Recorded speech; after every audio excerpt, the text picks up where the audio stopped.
Assalamualaikum warahmatullahi wabarakatuh. Welcome back to channel Dosen Deso. Tetap bersama saya Fajar Rahman Hariri. Dan di video kali ini kita akan ngebahas mengenai soal seleksi kompetensi bidang untuk calon pegawai negeri sipil untuk formasi apoteker atau farmasi atau lulusan farmasi. Sebelumnya saya ucapkan selamat buat teman-teman yang sudah lolos ke tahapan seleksi kompetensi bidang. Saya doakan semoga lancar, diberikan kemudahan ya. Jalannya lancar terus pokoknya sampai dapat NIP gitu ya. Dan jangan lupa untuk jaga kesehatan karena itu juga cukup penting ya. Jangan sampai waktu seleksi kompetensi bidang diselenggarakan teman-teman justru kondisinya kurang fit. Oke. Dan sebelum saya lanjut ke soal dan pembahasannya, yang belum subscribe silahkan di subscribe channel ini supaya teman-teman gak ketinggalan info menarik. Saya juga semakin semangat kan kalau view, oh ada yang nonton nih, ada yang nonton, ada yang komen nih, itu kan lebih semangat untuk bikin video selanjutnya. Dan jangan lupa untuk like, komen, dan juga share supaya banyak orang yang mendapatkan manfaat dari video ini. Oke, kita lanjut ke soal yang pertama. Mana nih? Rasa nyeri karena serangan penyakit gigi dapat diobati analgetika A. Sentral, B. Perifer ya. C. Anti radang, D. Narkotik. Nah ini kan saya basicnya bukan orang farmasi. Jadi kalau misalkan nanti ada jawaban saya yang kurang tepat atau salah, tolong diingatkan, tuliskan di komentar gitu ya. Oke. Ini rasa nyeri serangan penyakit gigi diobati analgetika, jawabannya adalah P. Perifer. Analgetika perifer digunakan untuk menghilangkan rasa nyeri ringan seperti sakit gigi, otot-otot, dan diberikan misalnya asetosal.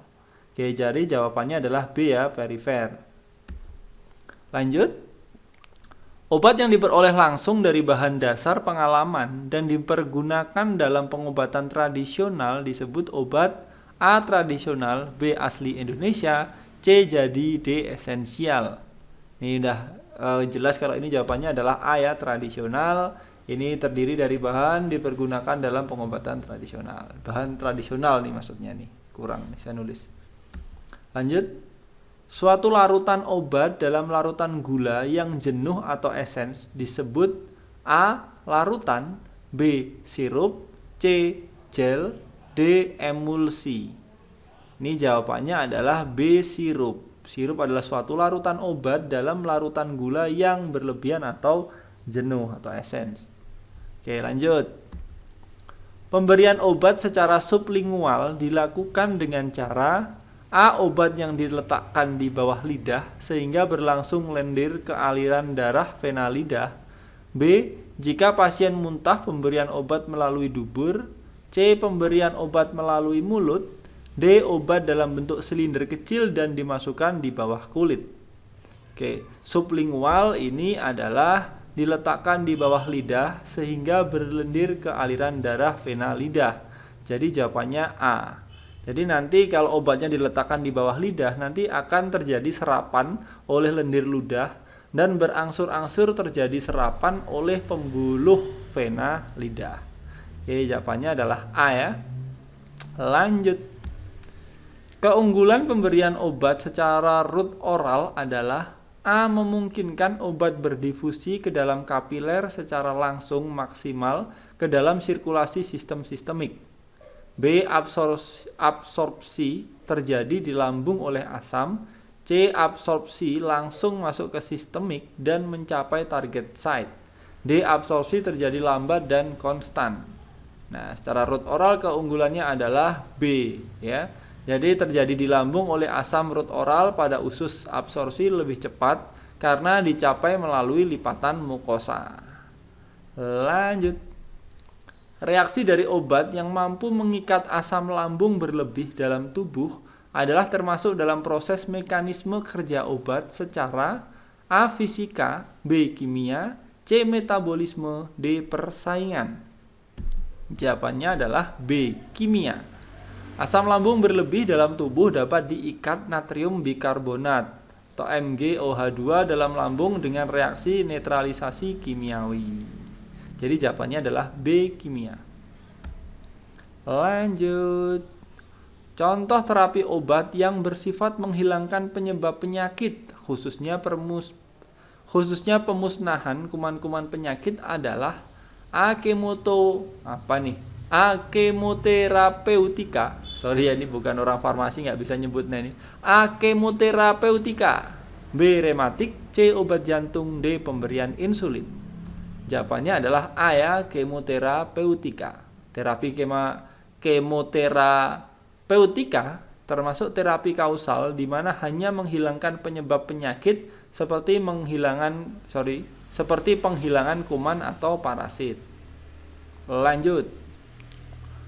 Jika terjadi suatu reaksi antara antigen di dalam tubuh karena masuknya suatu obat dan membentuk senyawa obat dan protein, dan pada waktu yang lain obat yang sama masuk ke dalam tubuh, maka akan terjadi A. Alergi, B. Idiosinkrasi, C. Toksis, D. Efek samping. Jawabannya adalah alergi ya. Alergi senyawa obat dan protein menjadi antigen dan mengakibatkan terbentuk antibodi, maka akan terjadi reaksi khusus antara antigen dan antibodi. Jadi menimbulkan alergi nantinya. Lanjut, perbedaan karakteristik habitusi dengan karakteristik adiksi adalah A. Pada habitusi adanya dorongan untuk menggunakan obat tertentu saja, sedangkan pada adiksi tidak. B. Pada habitusi terjadi kenaikan dosis obat, sedangkan adiksi tidak. C. Pada habitusi menimbulkan ketergantungan psikis, sedangkan adiksi tidak. D. Pada habitusi menimbulkan efek merugikan individu, dan pada adiksi juga sama, bahkan merugikan masyarakat. Ini jawabannya adalah D ya. Ini jadi perbedaan. Ini menimbulkan efek merugikan individu dan pada adiksi juga sama. Jadi sama-sama aja. Kalau adiksi bahkan sampai merugikan masyarakat. Oke, lanjut. Perubahan struktur tobultamida menjadi kloropropamid mengakibatkan terjadinya perubahan A. Kerja pendek menjadi panjang, B. Metabolit menjadi antimetabolit, C. Hipertensi menjadi hipotensi, D. Tidak terjadi perubahan. Ya, jawabannya ini adalah A. Kerja pendek menjadi panjang. Perubahan gugus pada struktur inti menghasilkan senyawa yang berbeda dan mengakibatkan aktivitas kerja pendek menjadi panjang. Lanjut soal berikutnya. Untuk obat-obat yang memerlukan waktu tidak panjang seperti untuk depresan maupun susunan syaraf, diperlukan interaksi obat dengan reseptor melalui ikatan A. Kovalin, B. Ionik, C. Hidrogen, D. Hidrofobik. Jawabannya adalah B. Ionik. Jadi ikatan ion tidak terlalu kuat tetapi stabil dan tidak mudah terputus seketika di tempat aksi. Oke, segitu dulu ya teman-teman. Kalau terlalu banyak nanti terlalu panjang videonya, saya juga bikinnya juga terlalu lama gitu ya. Jadi yang penting belajar itu istiqomah ya. Istiqomah dikit-dikit, yang penting rutin gitu. Oke.